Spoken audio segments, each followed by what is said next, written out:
आज सवेरे सवेरे गांव का जमींदार बिट्टू अपने नौकर बेवा के साथ शंभू की जमीन का मुआवजा करने गया हुआ था। देखा बेवा, मेरी बात अच्छे से सुन। शंभू तो ये जमीन बेच ही नहीं रहा है, तो कुछ ऐसी तिगड़ी चला कि जमीन भी मिल जाए और लाखों का फायदा भी हो जाए। बिट्टू ने अपनी आंखों को तैरते हुए कहा और बेवा दूर से खड़ा अपनी बाहें मोड़कर बोला, जी मालिक, जैसा आप कहें, बस देखते जाइए बेवा का कमाल। रात का सन्नाटा था। पूरा गांव गहरी नींद में डूबा हुआ, केवल चांदनी खेतों पर बिखरी थी। उसी वक्त बेवा अपने कंधे पर एक बोरी उठाए हुए शंभू की जमीन की तरफ बढ़ रहा था। बेवा ने चारों तरफ नजर दौड़ाई, कोई दिखा नहीं। उसने धीरे से बोरी नीचे रखी और जमीन खोदने लगा। खोदते खोदते उसके माथे से पसीना छलकने लगा। तभी अचानक बोरी से एक सूखी खोपड़ी बाहर लुढ़क गई। बेवा ने कांपते हाथों से उसे उठाया और जमीन में डालते हुए बड़बड़ाया, अब होगा शंभू कमाल, तू देखता जा बेवा का कमाल। कहते हुए उसने खोपड़ी के साथ बाकी हड्डियां भी काट दी। फिर मिट्टी समतल करके बोरा उठाया और दबे पांव उधर से निकल गया। सुबह का उजाला होते ही शंभू अपने खेत की तरफ निकल पड़ा। हाथ में कुदाल लिए वो अपनी रोज की तरह हल्की हल्की सीटी बजाता हुआ खेत की मेड़ों पर चलता आया। आज जरा जल्दी काम निपटाऊंगा, फिर मंडी जाना है, खुद से कहा। और जैसे ही उसने कुदाल जमीन पर चलाई, पहले तो बस मिट्टी की परतें हटकर बिखरी, पर तीसरी बार कुदाल पड़ते एक अजीब सी ठक ठक की आवाज आई। शंभू ने हैरानी से झुककर देखा, क्या यहां कहीं कोई खजाना तो नहीं? कहते हुए वो हाथ से मिट्टी हटाने लगा तो वहां मिट्टी के नीचे से कुछ सफेद सा झलक रहा था। उसने फिर से जोर से कुदाल चलाई और तभी मिट्टी का ढेर बिखरते ही सामने आ गई एक सूखी हड्डी। शंभू का चेहरा फीका पड़ गया, उसकी सांस अटकने लगी। ये क्या है? वो बड़बड़ाया। उसने कांपते हाथों से हड्डी हटाई और उसी वक्त मिट्टी के ढेर से पूरी की पूरी खोपड़ी लुढ़क कर बाहर आ गई। खाली आंखों के गड्ढे सीधा शंभू की आंखों में घूरने लगे। हे भगवान! शंभू ने घबराकर कुदाल वहीं छोड़ दी और पीछे हट गया। उसका गला सूख गया था। खोपड़ी की खड़खड़ाहट और उसके आसपास बिखरी हड्डियों को देखते ही उसके रोंगटे खड़े हो गए। डर के मारे पसीने से भीगा हुआ शंभू बिना पीछे मुड़े दौड़ता हुआ घर लौट आया। घर पहुंचते ही उसने दरवाजा जोर से बंद किया और हांफते हुए अपनी पत्नी को पुकारा, रीमा! अरे ओ रीमा! रीमा घबराकर दौड़ आई। क्या हुआ? ऐसे क्यों कांप रहे हो? शंभू हकलाते हुए बोला, हमारे खेत में कंकाल दबे पड़े, मैंने अपनी आंखों से देखा है। रीमा का चेहरा भी पीला पड़ गया। क्या? ये बात किसी से मत कहना, चुप रहो, अब 2-3 दिन नहीं जाना खेत। रीमा की बात मानकर शंभू अगले 2-3 दिन खेत की तरफ नहीं गया, मगर उस रात से ही उसके खेत में अजीब सी घटनाएं होने लगी। खेत में कुछ कुत्तों की मौत हुई और लोगों ने कहा कि वहां से धुआं उठ रहा था और अजीब सी आवाजें आ रही थी, पर शंभू इन बातों को मानने से इनकार कर रहा था। नहीं रीमा, ये सब धोखा है, मेरे खेत में ऐसा कैसे हो सकता है? पर शंभू, तुम खुद भी देख रहे हो, हमारे खेत में अब तक 4 कुत्तों की मौत हो गई है। मैं तुम्हें नहीं खोना चाहती शंभू। रीमा ने शंभू को समझाते हुए कहा।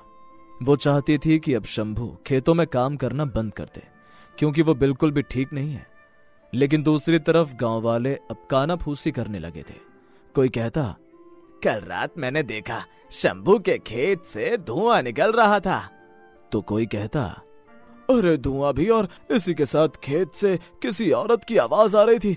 बाप रे, ऐसे शापित खेत में कौन ही काम करे। धीरे धीरे खबर पूरे गांव में फैल गई कि शंभू का खेत शापित है। फिर एक दिन गांव की चौपाल पर पंचायत बैठी। गांव में फैली अफवाहें अब डर में बदल चुकी थी। चौपाल पर सभी ने तय किया कि खेत का सच जानने के लिए किसी तांत्रिक को बुलाया जाए। अगली शाम जब सूरज ढल रहा था, शंभू अपने खेत में तांत्रिक के साथ पहुंचा। चारों तरफ गांव वाले जमा हो गए और पीछे से बिट्टू और बेवा भीड़ में खड़े होकर सब कुछ देख रहे थे। तांत्रिक के हाथ में तांबे का लोटा और लाल कपड़े से बंधी पोटली थी।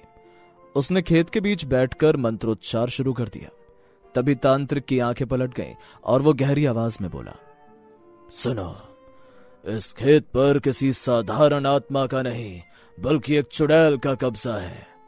बहुत पुराने समय से वो यहाँ दबी थी। इस खेत में जो भी काम करेगा उसका सर्वनाश हो जाएगा। अगर इसे तुरंत नहीं छोड़ा गया तो ये चुड़ैल पूरे गांव को बर्बाद कर देगी। ये सुनकर सबकी आंखें शंभू पर टिक गईं। लेकिन महाराज, ये तो मेरी रोजी रोटी है। अगर खेत छोड़ दूं तो मैं खाऊंगा क्या, कमाऊंगा क्या, मेरा परिवार जिएगा कैसे? इसी बीच बिट्टू भीड़ से आगे बढ़ा। उसके चेहरे पर चालाक मुस्कान थी। शंभू, तुझे परेशान होने की जरूरत नहीं। तू ये जमीन मुझे दे दे, सस्ते दाम में बेच दे। मैं देख लूंगा इसे कैसे बेचना है, और जो पैसे तुझे मिलेंगे उससे कोई और रोजगार कर लेना। गांव वाले भी चुपचाप सिर हिलाने लगे। सब चाहते थे कि खेत का झंझट खत्म हो जाए। शंभू का चेहरा उतर गया। वो चुपचाप बोला, मैं सोचकर जवाब दूंगा। और वो भीड़ से निकलकर घर की ओर चला गया। घर पहुंचा तो रीमा पहले से ही दरवाजे पर खड़ी थी। उसकी आंखों में चिंता थी। क्या बोला तांत्रिक, सब ठीक होगा ना? शंभू बैठ गया और माथा पकड़कर बोला, सब खत्म हो गया रीमा। कहते हैं खेत में चुड़ैल है। गांव वाले भी अब यही मान रहे हैं, और बिट्टू चाहता है कि मैं अपनी जमीन उसे बेच दूं।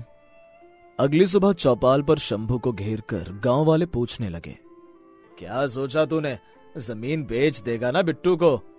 शंभू ने सीना तानकर साफ कहा, नहीं, ये मेरी पुश्तैनी जमीन है। इसे मैं किसी भी हालत में नहीं बेचूंगा।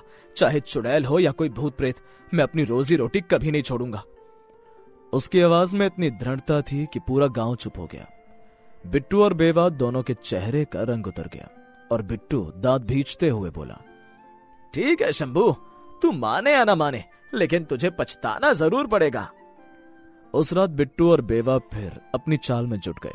बेवा बोला, मालिक, अगर हम खेत में फिर से कोई और खौफनाक खेल रच दें तो गांव वाले और डर जाएंगे और शंभू झुक जाएगा। बिट्टू मुस्कुराया, हाँ, इस बार ऐसा खेल करेंगे कि उसे मजबूरी में मेरे पास जमीन बेचनी पड़े। रात गहराई। दोनों दबे पांव शंभू के खेत में पहुंचे। हाथ में लाल कपड़ा, राख और नींबू लेकर वो खेत में तंत्र मंत्र करने लगे। लेकिन तभी अचानक खेत के किनारे टॉर्च की रोशनी चमकी। कौन है वहां?